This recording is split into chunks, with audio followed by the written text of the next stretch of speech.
व्रत, दान और श्राद्ध आदि के लिए तिथियों का निर्णय।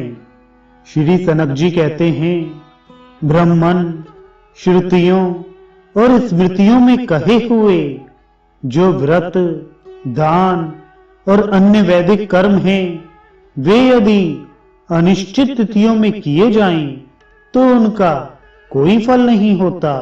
एकादशी, अष्टमी, षष्ठी, पूर्णिमा, चतुर्दशी, अमावस्या और तृतीया, ये परतिथि से संयुक्त होने पर उपवास और व्रत आदि में श्रेष्ठ मानी जाती हैं। पूर्व तिथि से संयुक्त होने पर ये व्रत आदि में ग्राह्य नहीं होती। कोई कोई आचार्य कृष्ण पक्ष में सप्तमी, चतुर्दशी, तृतीया और नवमी को पूर्व तिथि से विद्ध होने पर भी श्रेष्ठ कहते हैं, परंतु संपूर्ण व्रत आदि में शुक्ल पक्ष ही उत्तम माना गया है और अपराह्न की अपेक्षा पूर्वाह्न को व्रत में ग्रहण करने योग्य काल बताया गया है, क्योंकि वह उससे अत्यंत श्रेष्ठ है। रात्रि व्रत में सदा वही तिथि ग्रहण करनी चाहिए जो प्रदोष काल तक मौजूद रहे। दिन के व्रत में दिन व्यापनी तिथियां ही व्रत आदि कर्म करने के लिए पवित्र मानी गई हैं। इसी प्रकार रात्रि व्रतों में तिथियों के साथ रात्रि का संयोग बड़ा श्रेष्ठ माना गया है।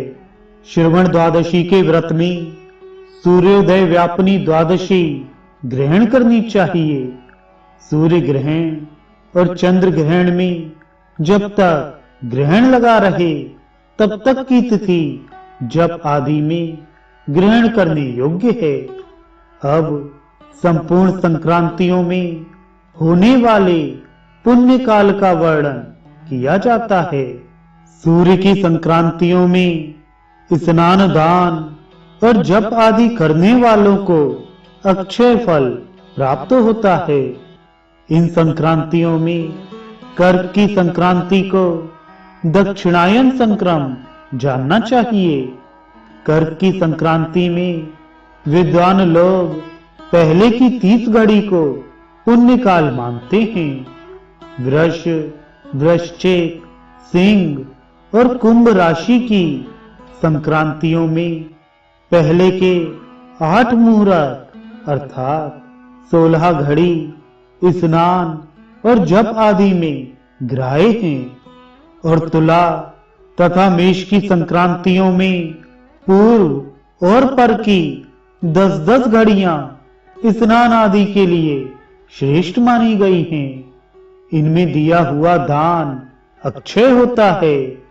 ब्राह्मण, कन्या, मिथुन, मीन और धन की संक्रांतियों में बाद की 16 घटकाएं पुण्यदायक जाननी चाहिए। मकर संक्रांति को उत्तरायण संक्रम कहा गया है। इसमें पूर्व की 40 और बाद की 30 घड़ियां स्नान, दान आदि के लिए पवित्र मानी गई हैं।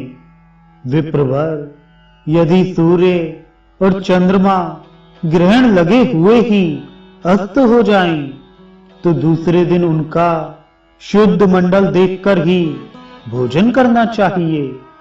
धर्म की इच्छा रखने वाले विद्वानों ने अमावस्या 2 प्रकार की बताई हैं, सिनी वाली और कुहू, जिसमें चंद्रमा की कला देखी जाती है। वह चतुर्दशी युक्त अमावस्या सिनी वाली कही जाती है और जिसमें चंद्रमा की कला का सर्वथा क्षय हो जाता है, वह चतुर्दशी युक्त अमावस्या कुहू मानी गई है। अग्निहोत्री द्विजों को श्राद्ध कर्म में सिनी वाली अमावस्या को ही ग्रहण करना चाहिए तथा स्त्रियों, शूद्रों और अग्नि रहित द्विजों को कुहू में श्राद्ध करना चाहिए। यदि अमावस्या तिथि अपराह्न काल में व्याप्त हो तो मृत्यु कर्म में पूर्व तिथि और जन्म क्रम में उत्तर तिथि को ग्रहण करना चाहिए। यदि अमावस्या मध्याह्न काल के बाद प्रतीत हो तो शास्त्र कुशल साधु पुरुषों ने उसे चतुर्दशी से संयुक्त कहा है। जब तिथि का अत्यंत क्षय होने से दूसरे दिन वह अपराह्न व्यापनी ना हो तब पूर्व दिन की सायंकाल व्यापनी शनि वाली तिथि को ही श्राद्ध में ग्रहण करना चाहिए।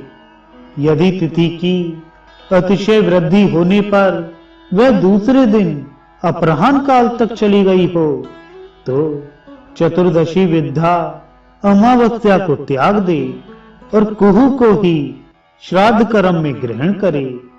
यदि अमावस्या तिथि एक मध्याह्न से लेकर दूसरे मध्याह्न तक व्याप्त हो तो इच्छानुसार पूर्व या परदिन की तिथि को ग्रहण करे।